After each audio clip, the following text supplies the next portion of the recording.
Well, good evening, everyone. My name is Dr. David Alper, and I'm being joined here by my colleague, Dr. Erick Gosse, moderating another evening with Taylor.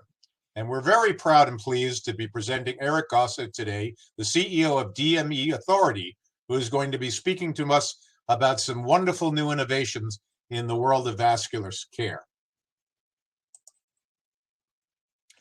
If you find that this webinar has intrigued you enough, you're able to see a replay of it. You're also able to tell your friends that may have missed it by simply visiting the website, www.taylormedical.com, and look for webinars, not only this one, but the ones that we've had in the past. And of course, Taylor is looking to help you in your practice on a daily basis. So if you'd like to receive a personalized, absolutely no obligation cost analysis, you simply follow the directions here, or basically just reach out to admin@taylormedical.com, and the staff will contact you and be happy to go through what you're currently ordering and tell you whether or not they can in fact save you and get you some good supplies at a good possible rate and good possible speed.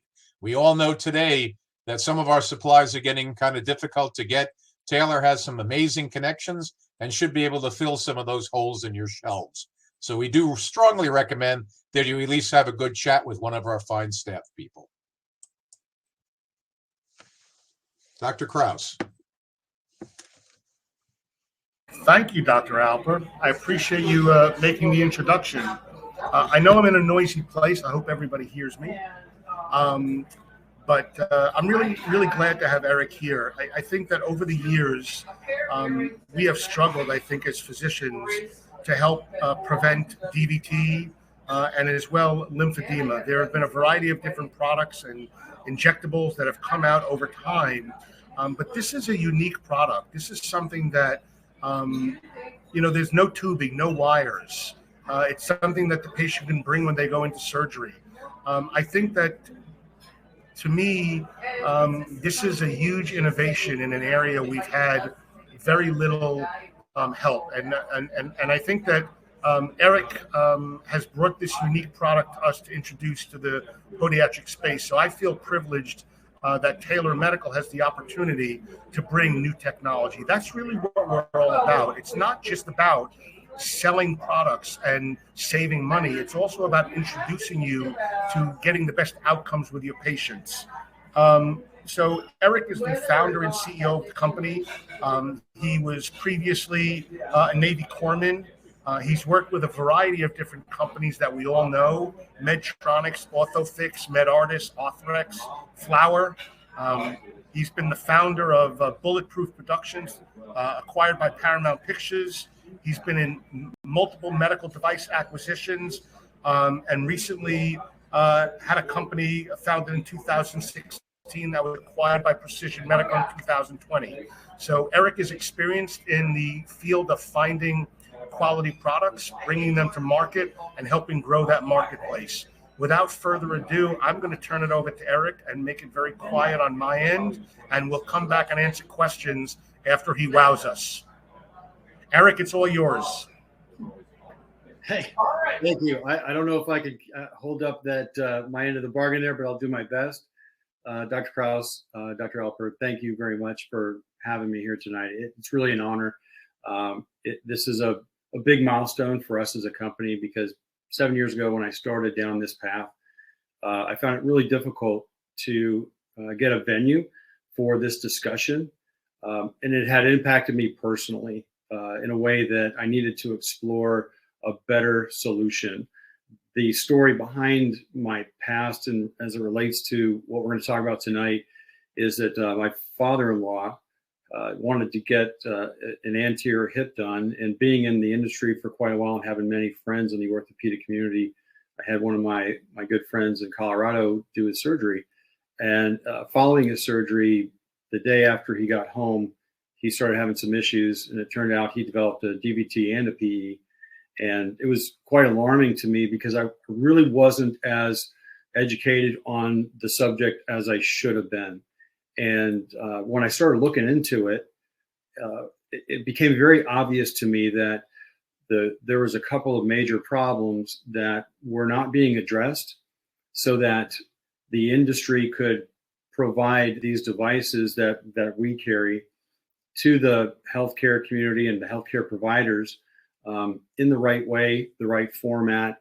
There was a lot of folks running around trying to sell products to prevent DVT, but none of it was working properly. There was lots of fallout, lots of heartburn with billing issues, the patients being upset. They didn't understand what was happening. It was very obvious to me that someone needed to come in and create a framework. And I was standing there looking at this problem, and I really determined I could figure out how to make it work and solve the problem.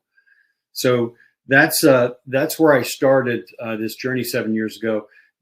What we're going to talk about tonight, a couple of key points before I get into it. This is a software as a medical device standard. There's a program, an environment, software environment. We do deliver a product through that, but what we have is a framework that's a standard of care that you can incorporate into your practice, so that any surgical patient that you have, we're going to be able to identify their level of risk and take care of them and foster them through the appropriate type of process that's going to create the ideal and best outcome for them post-surgically. So with that, I'll jump in here. I'm going to start by telling you that this is a business development opportunity for the practice. One very important key point that I saw that wasn't happening in the industry, and I've been in the industry my entire career on the manufacturer side, was that there was no one willing to develop a program that would drive a new revenue cycle into the practice. And everyone on my side of the fence sees that the practices, the physicians, the nurses, the entire team of support, they're all being squeezed to do more with less. We want you to see more patients. We want to do more. We're going to give you less money for it. And instead of coming to you guys with a framework that would provide some kind of value add and revenue add, they've had a very stingy approach to it. And I just didn't think that was the right way to come into the marketplace with our solution. So everything that we do it under the practice NPI and tax ID number. Any reimbursement that's generated from our program is sent directly to the practice. And we work on a consultative and management consulting contract, and an invoice is provided after the fact for those services and goods that we provide. So everything is run as a new business unit under your organization. So I just want to make sure and point that out. The other thing I'll mention is that if you're going to do some monkey math in your head as you follow along here, the value of our program can be equated to, for every 100 patients a month that we take care of, we're going to generate $44,000 monthly, or an average of $525 or more annually as a net profit for the practice. Okay, so with that, I'll move on, and we can circle back to that part of the conversation once I get through these slides. But the obvious problem here is that 60% of the patients that are discharging post-surgically are developing DVT and PE. And the reason why that's happening, and I've done a lot of work on this, it's real simple. The acute care pump that we find in the hospital, surgery center, wherever they're being used during surgery, following post-surgery recovery in facility, these acute care pumps, they're not designed for compliance. We have a documented 28% compliance across the board. That's a real problem. And the reason why is because the patient has to remove them in order to get up to go to the restroom or to walk around to get some mobility. And even though they put them back on, these devices, they have to be reset at the motor and the box side of things. So they have to be turned on, recalibrated. And a lot of times patients will lay there half the time they're staying or more, and nobody will touch them or mess with them. The machine just shuts down. They forget that it's there. So it's not that the device itself doesn't do a good job. It actually really will if it's used consistently. It's the environment and the modality is not working for the patient in the inpatient setting or in the post-recovery setting. Then we're sending them home, and that 4-week period following is what we call the risk window. Now, you all may be very familiar with this, but the reason why this goes up for the first 3 weeks, for the most part, is there's very limited mobility. Even though we want the patients to be mobile and walking at the appropriate times for the appropriate amounts, we can see that in week 3, it will peak and things will start to improve from week 3 to week 4. And that's mostly because the patient is in a heightened state of recovery, doing better, hopefully, getting more mobile and active, and getting closer to a normal activity of daily life. And that's where we see that decline from week 3 to week 4. But the majority of clotting events happens in the first 2 weeks, and it's obvious why. Now, if you throw COVID on top of that, this has really thrown gasoline on the fire, so to speak. And I saw early on there was a study that I found out of Germany, and I believe it was the first study that was released that they did 12 autopsies, and 7 of the autopsy outcomes showed both DVT and PE as cause of death as it related to COVID. So do we have our arms around this scientifically? No, we don't. What we really can do is look back at the science that has worked best for us. And when I started my first company to address this problem, what I realized is I found this study that we're sharing with you now. And it's a Boston Medical Center study that they were being penalized on their annual Medicare reimbursement because their PSI 90 and PSI 12 metrics were too high. That's the readmission rate for a never event, and specifically for DVT and PE. So you can see there in the year 2010, super high, and they needed to do something quickly. So they mobilized and decided we're going to get early mobilization for all of our surgical patients. They started to see some improvement. Then they dove into and decided we're going to do a risk assessment for all these patients and have a conversation with them about it. Then they saw even greater improvement, but not below the level of average expected, which is the dotted line there. Only once they entered into providing the patients with what they called back then electronic prophylaxis, which is your mechanical mobile devices, that's when they really saw a great improvement and went far below the average expected minimum.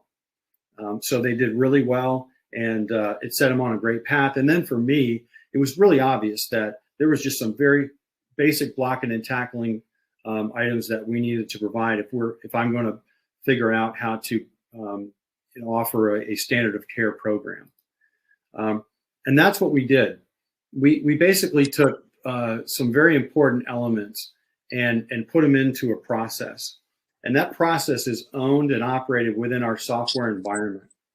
So it's a platform and it's a turnkey environment that we basically do everything for you and for your practice as a standard of care.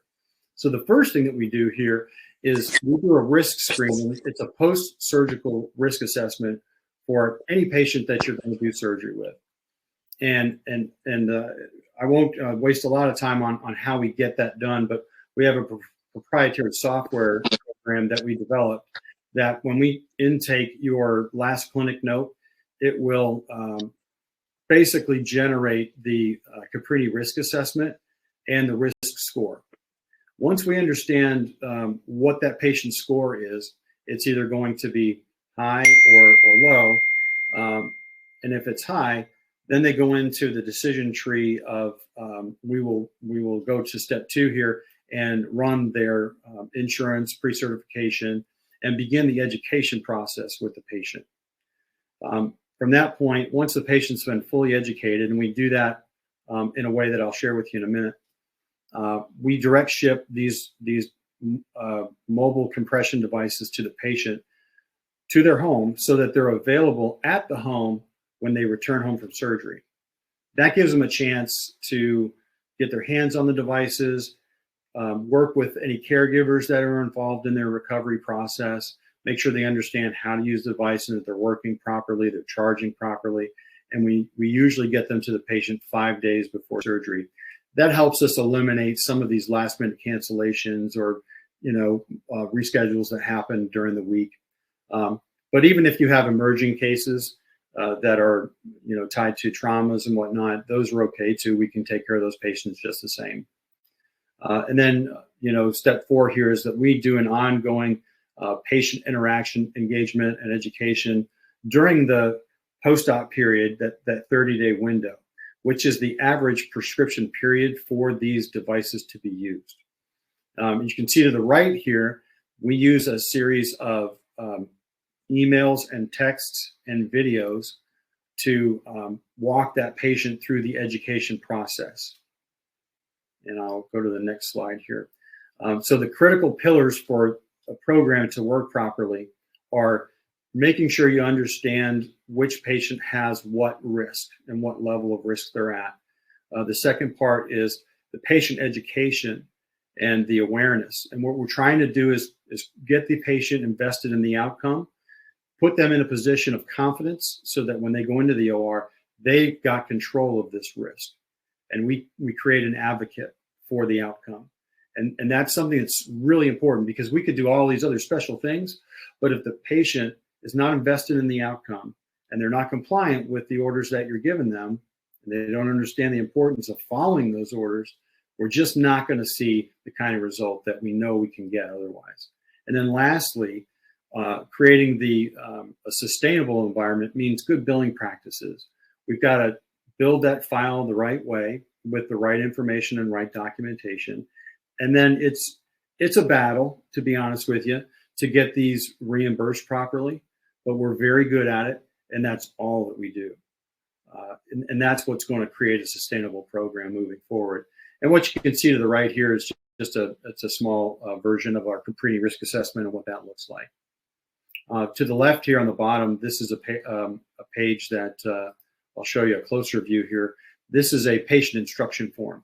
So a lot of the physicians will ask me, so Eric, what do we got to do in order to get a program like this underway in my practice? It's super simple. Literally all your staff has to do is take this one document and provide it to the patient who's having surgery. It's a simple instruction sheet written in letter form that gives them the first 3 steps they can expect to see from us. So they're familiar with who we are, our name, and that when they get a text and an email from us, they know not to ignore it. They know to look at it. If there's a link there, it's safe. Go ahead and click on it. It's going to take you to a video, and it's going to give you the education piece that you need at that point during your patient care pathway and process. And then to the right here is the Capri risk assessment that we digitally generate once we've run each patient's Capri risk assessment outcome. So step 1 in the process is that we're going to send a text and an email to the patient, basically letting them know who we are. And it's in line with what they've seen on the document that has been provided by your team to let them know that we're going to be getting in touch with them. And it's just a hello, quick little communication. And both communications are the same that go to the text and the email. So it's redundant, but it makes it convenient for however that patient is used to interacting. Also, there's going to be a short introduction, 2-minute video about who we are and what we're doing and how we work for the practice and what our job is and what our role is going to look like together, the things that we're going to be engaged with together as we move forward. And then once we have the opportunity to actually run the patient's insurance and see what their benefits will and won't do, they're going to get an instructional video from us as step 2. And then the third video will basically be, hey, we're going to reach out to you and have one of our patient engagement managers call you, which is one of our nurse team members that's going to reach out to the patient individually and have a conversation with them about their Capri risk assessment score, what that means for them, which will align with the education videos that they've just received and watched. And by the way, we can see what videos they have and have not watched. And it's an on-demand system. So once they watch the first video, it triggers our system, and our program will automatically send them the next appropriate video in their process. And so just wanted to share that with you. Our patient engagement team sees what education has taken place already before they talk to the patient. As well, they're going to be ready to talk to the patient about what their benefits will or won't provide for, so that that patient has a full 360-degree view of what they're involved with, what the device is, what their insurance will and won't provide for, so they can have a real informed consent position on how they want to move forward, and they can make a decision because they have all the facts, and they're empowered to be able to make the best decision for what they feel is appropriate for their care. And that's the role that we want to play with these patients and what we're offering. The two devices that we use, the first one, a primary device, is called VascuEase. The VascuEase it's a really nice device that has a 24-hour battery. It's very quiet. Those are two important components to a patient that's using these at night when they're trying to get some rest, because that's a critical period when we want patients wearing these devices. And then if they're off their feet for 3 hours or more during the day, we recommend they wear them during those periods of time as well. But the VascuEase is really nice because it's the only pneumatic device on the market right now that's a mobile device that has a gradient pressure that goes distal to proximal. That's the appropriate kind of venous blood flow pressure that you want to create. As well, when it reaches full capacity, it holds for 5 seconds. That aligns scientifically with all of the studies that we've seen on the acute care pump side that every hospital has currently in use within the OR and within recovery. So this is the only device that does that in the US, and we're an exclusive provider in the United States because of our environment, because of our approach, and because we want to do a better job of educating patients. That's why the manufacturer gave us that exclusivity. And the same goes for the second device that we provide. It's called the VenaWave. And VenaWave is a little bit different. It's a peristaltic device, so it's unique in the US. There's nothing else like it. It provides a unique type of pressure plate against the calf that continues, it provides a continued wave-like motion against the calf. It does a great job of moving venous blood flow at a very high rate. And we use it for those patients who also have issues with lymphedema, chronic venous insufficiency, post-thrombotic syndrome, any type of vascular problems. This is a great chronic device that the patient can use for an extended period of time. So our patient engagement managers will differentiate based on the patient's medical background, their history, their medications they're taking, any of those types of things. And that will really push us in one direction on which device is more appropriate for that patient. So to get started, it's very easy to work with us, and that's by design. We don't require any capital investment. We have 90-day terms for every patient we take care of and we provide devices for. We have a 90-day term before an invoice is sent to the practice. We're just as much invested in the outcome as you are, and we have a vested interest in this program working and being successful. That's why we don't ask for any kind of capital investment, no kind of inventory purchase. There's nothing like that required or necessary whatsoever. We know what we're good at, and we know what outcomes we can create. So we want to partner with the practice. We want to be an extension of your practice and represent you well, and bring a whole nother type of next level education and empowerment to your patient population, so that they can go into the OR with absolute confidence that they've got control of this, condition that, quite frankly, they can't even turn the news on anymore without seeing two different types of scary commercials for DVT and PE. So we're really trying to empower the patient and create the better outcome, so that these 300,000 patients a year that are dying from DVT can really be slashed in half in the next 24 to 36 months. That's our goal. So to get started with us, we have a very short, simple contract. And again, it's a management consulting contract. We have an account setup standard that allows us to set up a clearinghouse on your behalf, so that we are a biller provider for you, and a standing order that outlines the parameters of the prescription and what's appropriate and what patients will be identified as appropriate for these devices. And that allows us to continue forward in a digital format eliminating all the paperwork that you might be used to seeing otherwise if you've ever dealt with these types of devices. It's not required in our environment. And we just think it bogs things down. So to recap, it's a very simple 3-step process, with the 4th step being ongoing communication and interaction with these patients. They know to reach back to us. They have an account person that is going to be that single person that they're going to hear from back and forth over that 30-day prescription period. So they'll know who that person is, and they'll be looking forward to hearing from that person, and be very comfortable reaching back to that same person too. That really does help with the interaction side and make sure that we keep that patient on track with what's going on. So every once in a while, we'll give them a little nudge to say, how you doing? Are you staying on track? Are you still using the devices? Are you having any issues? Everything going well? And those little interactions actually add up to make a big difference. So again, we automate the front end process. We identify these patients with their post-op risk for DVT. We pre-cert every patient before we talk to them. We make sure that we're armed with the right information before we reach out to them. They've had some education by the time we connect with them live, and then they can determine how they want to move forward. And when they do fill the prescription with us, we direct ship to their home, and they're ready to go for a great environment and a great experience with these devices for the 30-day period following. And I think that that wraps it up. Other than, again, this is the monetary side. Again, all the reimbursements go back to you and your practice. We do manage EOBs with your billing managers.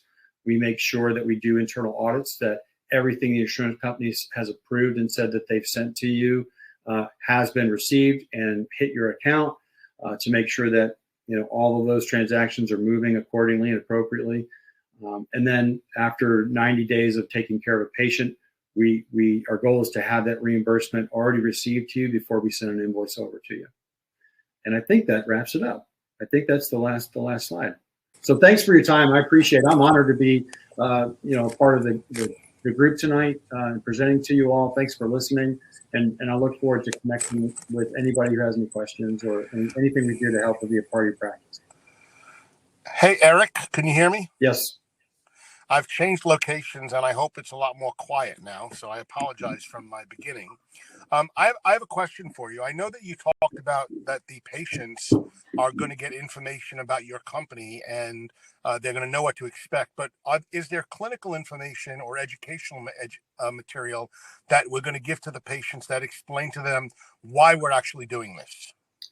Yes. So there's that one sheet, it's an instruction sheet that you see on the front is all informative as far as the process goes.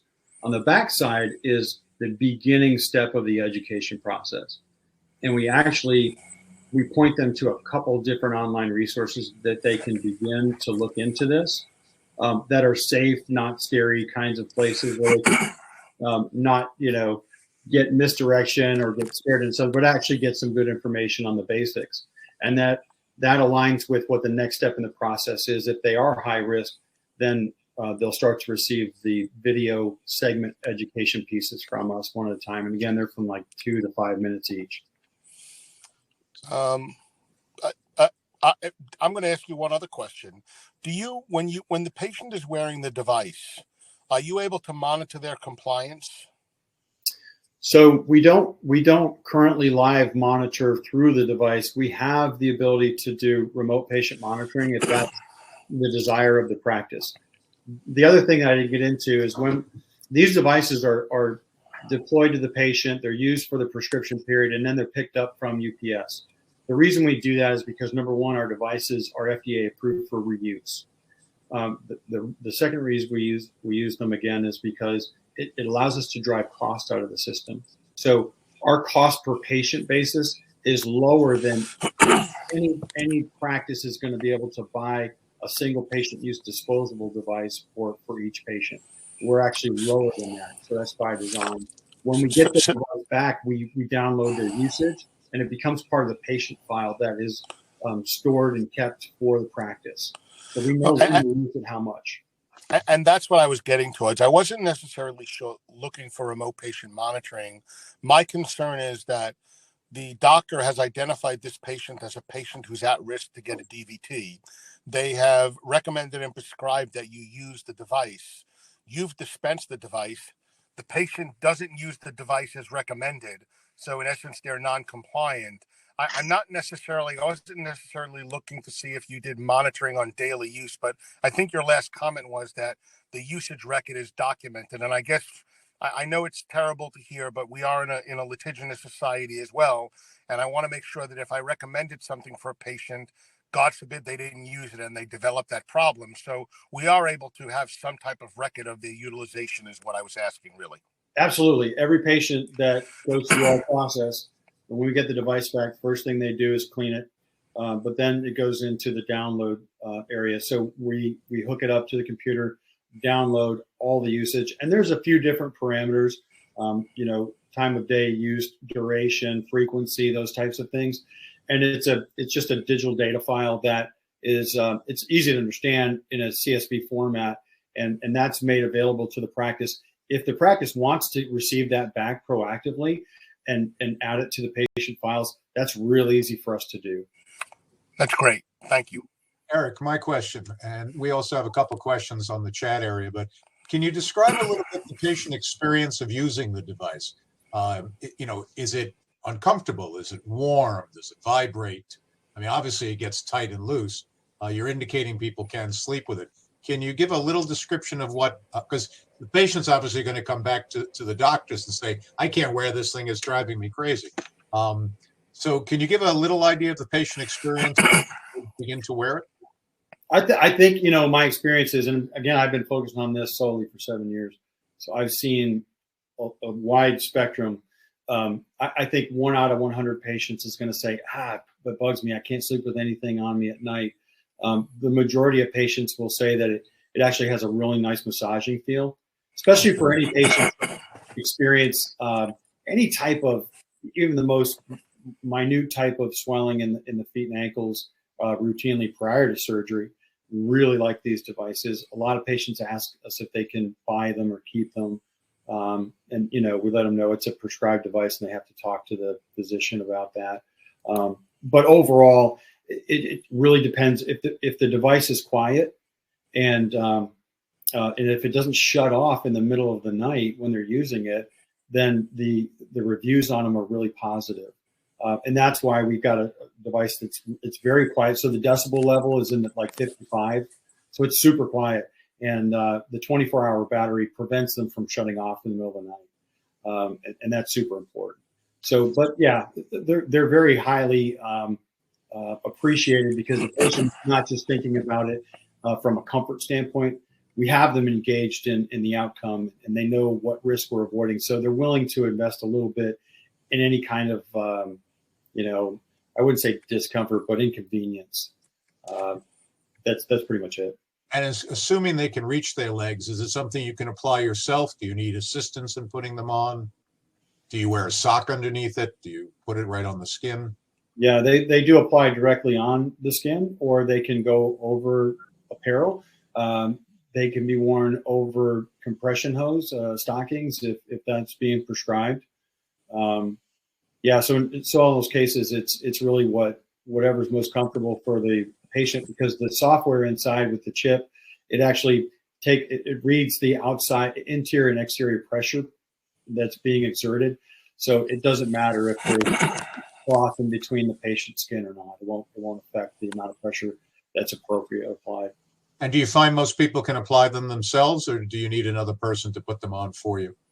I think that's kind of a hit or miss depending on the patient and what their situation is. The majority of patients get them on and off just fine on their own. But there are, our older patient population that may have some physical limitations usually already have some kind of assistance in place. Okay. But our patient engagement management team, these are all nurses, and they have those conversations with the patients ahead of time. So it's something it's important for them to be aware of that, so that if they don't have someone, that we make, coordinate arrangements for them and make sure that they're on point. Okay. Ira, you want to handle the chat questions? Yeah, I do.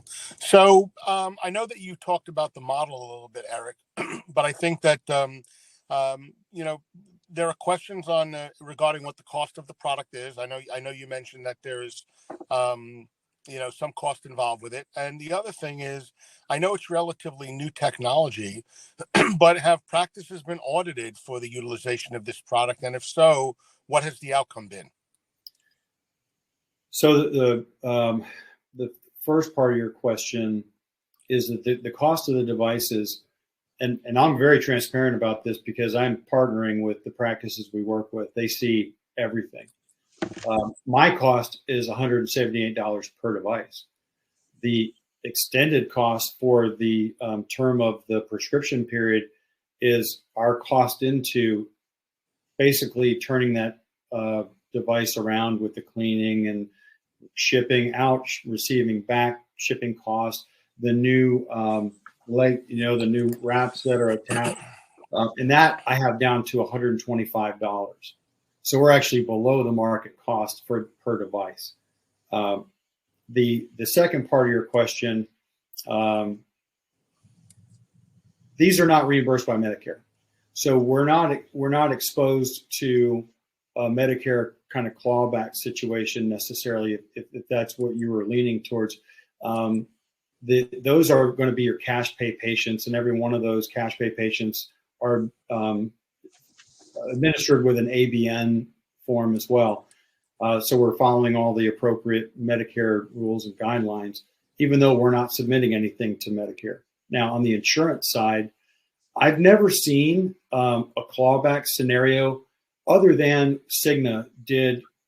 They did so in 2018. There was a lot of, I would say, maybe inappropriate paperwork being done. Things were being manufactured on the paperwork side. So yes, those things can happen. For our process, we take the human interaction side out of it as much as possible so that there's no wiggle room for those errors or those events to take place. And that really does help the process. Largely, we're a digital platform. So the majority of any type of opportunity for anyone that comes into our organization trying to do things that are out of whack, the only time they really have where that could happen would be when it's a patient interaction directly with one of our patient management nurses. And that really is not an environment that I feel, we're exposed to any risk. But, again, I did see some really appropriate things happening from Cigna back to some distributors that were doing things inappropriately. So that can happen, and it has in the past. And those distributors they got shut down. They're no longer operating. Other than inappropriate maybe utilization by distributors, which I think we've seen in all aspects of the utilization, I think people also would probably be curious as to the fact, are the practices being audited from the medical necessity part for the appropriate utilization? I know that you evaluate the patient to make sure that they meet certain criteria, but I guess, are some of these companies doing a look back and checking on medical necessity at all? So every one of the patients that we, that we're taking care of, if they have commercial insurance, now not all commercial insurance require any type of pre-auth or, they don't all require pre-authorization or pre-certification, but we do proactively reach out to every single insurance company, pre-auth, pre-cert, and identify ourselves as a group that's working on behalf of the practice that's going to be submitting this patient with these devices, so they have a heads up and they have an opportunity to give us any feedback that they want to.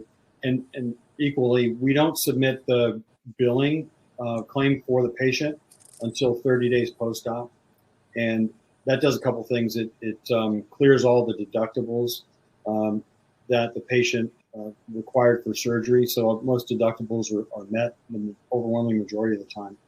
And when we come in 30 days after, it's real easy for us to have a back and forth with the insurance company on what's been submitted and why. And, we will go through every single denial, and we'll fight, back with the insurance companies on every time we get that denial. Every adjudication we'll go through and carry things through all 3 steps of their process until we've exhausted every opportunity. So, the ones that do reimburse us, they've had a lot of visibility and very good paperwork and really good documentation on everything ahead of before it's been approved and paid for. I don't expect that we're going to have that issue, but of course, you never know. And I'm not worried about an audit whatsoever, because I know that the standard of care that we're providing and the standard that we require in order to even submit a bill has got to be way, way high. And it's higher than I know anything else that's being done out there in this device category today. Erick, if a patient needs to wear this device longer than 30 days post-surgery, are you able to get medical extensions based on the patient's medical necessity? We definitely do reach out and apply for that. Ultimately, we are, billing under your contract with that provider, and we are at the mercy of the patient's policy. So the patient's policy will dictate some of our capability to do that and what's available. And then once we understand what that looks like, if we need to dialogue back with the administrator or the physician on what they want to do, because remember, ultimately, it's your decision. If you guys want to just extend that use to that patient for, at cost basis, we're certainly going to do that for you. So ultimately, the decision's in your hands, and we're going to provide you with all the information that we know, so we're making, the right decision for the patient, the right financial decision, and all those things can come together. So, Erick, and you and I talked a little bit offline before this. Your paperwork certainly explains to the patient what you're trying to accomplish. Is it possible to generate material from the company to educate the patient a little more about exactly what we're trying to prevent? Because, of course, an educated patient, as far as, possible PEs, possible DVTs, things like that, makes acceptance of the therapy a little more. So is there material, or are you planning on material? I don't mean to put you on the spot. I know we were talking about this a little bit, but, for the doctor to be able to dispense to the patient, here, take this home, read about DVTs a little bit more. This is why we're giving you this device. Because certainly the more patients understand, the more acceptance of the therapy. Yeah, I agree with you. And I feel like education and the education side of our program is probably one of the strongest cornerstones that we have. So the first piece of paper that I showed you, that is an instruction sheet, begins the education process, because on the back side of that sheet is where the education portion begins. There's different sections that are going to point to different parts of education around DVT and PE that set them down the path and point them to a few resources online. We can certainly create and print additional documents and information if that's something the practice wants. That's very easy for us to do. Chances are we've got a ton of it. We also have a resource website called Cloud IQ that we're bringing back online. It's just a wealth of specialized information around DVT and PE. So specifically addressing cardio patients, chemotherapy patients, OBGYN, foot and ankle, spine, orthopedic, total joint, that kind of thing. And that's coming back online at the beginning of June. And that's something that we'll be pointing the patients towards as well. And anything beyond that, if there's something that the physician wanted to create, we certainly got a great team to put that together. And it doesn't take us any time whatsoever, because we've been doing this so long. Well, see, and again, and for the benefit of the audience, Erick and I were able to have a conversation a few minutes before. But an educated patient is a much more compliant patient, and you know that as well as I do, and to help them accept this into them. What you're also saying here, by the way, just for the benefit of the people that are listening, this is not just geared towards podiatry surgery, of course. I assume that you're using this in a wide range of specialties, as they're going through surgery. what's happening is that the hospital community, they're really getting beat up. And I don't know if y'all have seen it, but we certainly have seen a major surge in clotting incident rate across the spectrum. It's just been pretty unbelievable. So the hospitals now are getting caught between a rock and a hard place because they're being penalized for these PSI 12 readmittance events for PE and DVT. So their clawbacks that they're experiencing on the Medicare annual reimbursement are substantial. I mean, in the millions at a minimum. So our program provides them a tool for the first time to be able to use in a house. And they're actually putting these devices on the patients pre-surgically instead of just the leg wraps that are being hooked up to the machine. They're actually putting on the mobile device pre-surgically, and the patient's wearing it through surgery and then wearing it home. And at discharge, there's an education that's going to happen between the patient and the discharge nurse, the case manager, and the internist department. So that they go home and they have the devices on, and they have a good idea of how to use them, and we pick up the education process from there. But I tell you, our video format is phenomenal, because once a patient watches the first video, we automatically send them the next one. And because they're so short and impactful, our compliance rate is in the mid 90s with the video, watching the video chain for education. So by the time our patient engagement managers actually talk to the patients, they have their arms really well around this. And it's a very good conversation that doesn't wander off into a lot of areas that aren't a focus. It's really dialed in to what we want them focused on. And that's why I know that it works well. Erick, you and Dave have stimulated me, I guess, with a thought process. You know, if there are hospitals that are actually seeing the value in this, obviously for, most importantly, patient outcome and nothing happening, but also the high incidence or occurrence that they're seeing now of these, PEs and DVTs, could we partner with some of our hospital facilities? Like, I know are there hospitals that you think that if let's say I initiated the process for one of my patients, or Dave initiated the process for one of his patients, and the benefits that the patient had didn't cover it, but we have a partnership at the hospital, and the patient is maybe a higher risk patient for this, and their insurance didn't cover it. Do you think the hospitals will help physicians with getting coverage or providing this benefit for the patients to help getting better patient outcomes? They will. And here's what's interesting. This usually these kinds of things, and this is a transformative type of offering that we're providing. So at the hospital level, it's not changing the supply chain much at all. Not at all, actually, which is really nice. That allows us to drop these into place and follow the existing supply chain pathway. But what's happening now is that the hospitals who are saying, okay, we need to look at this, it's usually being driven by a physician that's saying, hey, here's what we do over in our practice. You should take a look at this. Now, the practice is in a position when they're doing it from the practice, there's a financial revenue cycle that's being generated for the practice.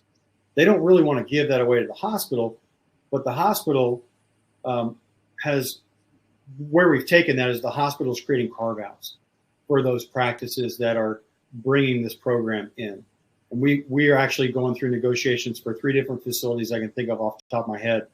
2 of them are HCA facilities, and one is a CHW facility. So that's how that's been working. And that way they can be an advocate within the hospital system to say, this has been our experience and here's why we like it. And then not lose the revenue, because I've seen that the hospital has a great, I was kind of surprised, but a great willingness to do a rev share and carve out for that revenue back to the practice itself for those patients that they're taking care of. So in other words, Erick, if you have a boilerplate process, you could actually help physician practices develop these relationships with their hospital facilities if there are proactively. Wouldn't that be a better thing to do, a proactive partnership and have the hospital involved from the beginning if you're implementing this technology in your practice? By far, it is the ideal way, because we're bringing some user experience to the table with a standard of care program that you'll be able to speak to intelligently. But my team brings some financial acumen to the table that we're going to really dive down and shed some light into some areas where they are having gaps in this hospital to home care continuum, and how that's creating the problem. Because it's not just generating new revenue for the hospital. These patients are tripping and falling from these acute care pumps being tethered to the bed, which is causing some loss, some revenue loss, and generating, a poor situation for the patient. They really haven't identified a pathway they can take to try and prevent these patients from coming back with a readmittance for DVT and PE. And we can now empower them with a program that gives them a sword and a shield to fight Medicare back on those clawbacks they're trying to take away. And before this, they didn't have anything. So now they've got the argument saying, well, here's our program. Here's what it looks like. What more do you suggest we could possibly do? And I can tell you there's nothing more they could do. And that type of leadership is always valued from the C-suite, 100%. And I've seen it do nothing but positive things. And I promise you, we'll always represent our program in the most professional manner. And we're only there to try and reveal where this problem lives and make sure they understand we have a great tool to help them fight back and reverse this situation, and actually put the hospital into a new revenue stream that puts them in the black and creates a whole different environment for this situation. And it creates a great, next level type of relationship for the physician practice and the physician who's working with us. So I go ahead, Dave. No. Finish up. I'm going to go in. I actually have a two-pronged question, and then I'm going to dump it in Dave's lap, because I'm thinking about something for my good friend Dr. Alpa. So, Erick, is there any? Have you done any type of clinical trial or clinical-based study on the utilization of the product and the diminishment of DVT? Has there been any actual academic work done, or any type of trials done? Yes, there's been a lot with this particular device. So there's been a lot with VenoWave has more clinical coverage than any other individual device in the plan. So that's nice, because it's peristaltic, so it's a little bit of an oddball, if you will, but it's very effective. It's just not the pneumatic format that everybody's used to seeing. The VascuEase device is well documented, and they just kicked off a study yesterday that's comparing it to the other pneumatic devices on the market that are single patient use, what I call a disposable device. Well, the reason why I was bringing it up is because the esteemed Dr. Alper sits on our board of trustees for our profession, and I just thought that this would be a great opportunity to maybe do something with our clinical CPAC committee and do some work where we can have some studies that are particularly related to podiatric patients and outcomes. And I was just, thinking that this might be a good avenue to be able to give back to the profession and look for a way of providing literature out there that may be geared. So that would be something that I would leave to the good Dr. Alpa to discuss. But I think that this may be something that would be nice to involve podiatric physicians and surgeons in. Yeah, I couldn't agree with you more. We actually were talking about the lack of investment that's being made into this this therapy from the manufacturer side. It's just really been sad and so yeah, I agree. And actually, Dr. Alper, we can circle back, and I would like to connect you with the president of the manufacturer. Sure. We're based in New Jersey, and the three of us can get on a call together, because he is really anxious to dive into the initiative that we're trying to take and the framework we're really trying to present to the medical community. And this would be a very welcome conversation for sure. Well, Dave, didn't mean to put you on the spot, Dave. No, not at all. Actually, I'm going to actually put it even more so on you for, and the audience can enjoy the fact we'll be having a conversation later. I would love to see this to some of the school's clinics. I think this would be an amazing teaching opportunity for our fourth year students and even third year students. I don't know how well you know our schools, but each school has clinics, of course. They have surgical situations where the students are taught. What a wonderful opportunity for them to see how best to take care of patients after surgery as well. So we've got a few topics of conversation that sponsored by Taylor Medical, Dr. Alper, of course. No question. They'll all be wearing Taylor t-shirts. We've got just a couple of minutes left, Eric, but I would love to ask you a completely different area. One of the things that a physician is always a little nervous about bringing a new technology into the office is the effect on the staff. Because, of course, the staff is the one that's going to be on the phones, going to be dealing with new paperwork. They're the ones that talk with the patients. You alluded to it a little bit, but can you give us a 2-minute staff experience with a patient when they're dealing with this device? Yeah, literally all the staff has to do is review that information form that we provide that will walk the patient through who we are and what the first initial steps are. That, when we reach out to them, why we're reaching out to them and what we're trying to accomplish with them, and that there's going to be a dialogue between the patient and one of our specialists. That's really all they have to do.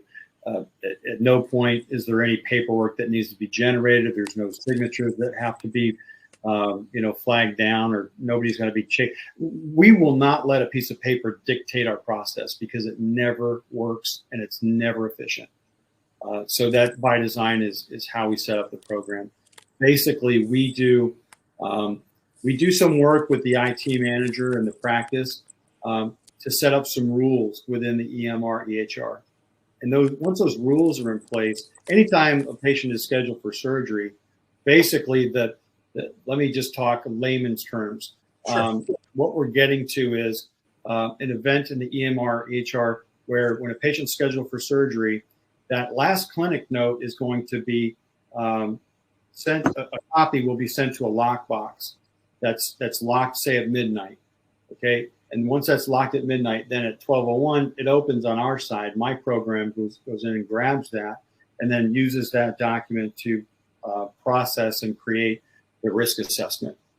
And then everything else takes over and is automated, as I explained earlier. And it's all out of the office, so there's virtually no burden on the staff as we bring this in. Zero. I mean, I think it's a good idea to have one of these. I don't know, every office is different, but, the scheduler has one and says, this is what we're talking about. This company is going to be reaching out to you, but you may be, getting a prescription for one of these. They're going to do a risk assessment and talk to you about it. So when you see messages from them, go ahead and look at them, click on the link and all that. And that's it. That's really all they have to do. I designed this. I put my physician hat on, and I thought, what does this got to look like? Well, it's really got to look like I don't got to do anything because you don't have time. Well, and that's exactly the point. That is exactly the point, that you don't want to burden the physician, but the physician doesn't want to hear the staff complaining because you've brought this in and I got an extra half hour's worth of work with each patient. Right. That will not happen.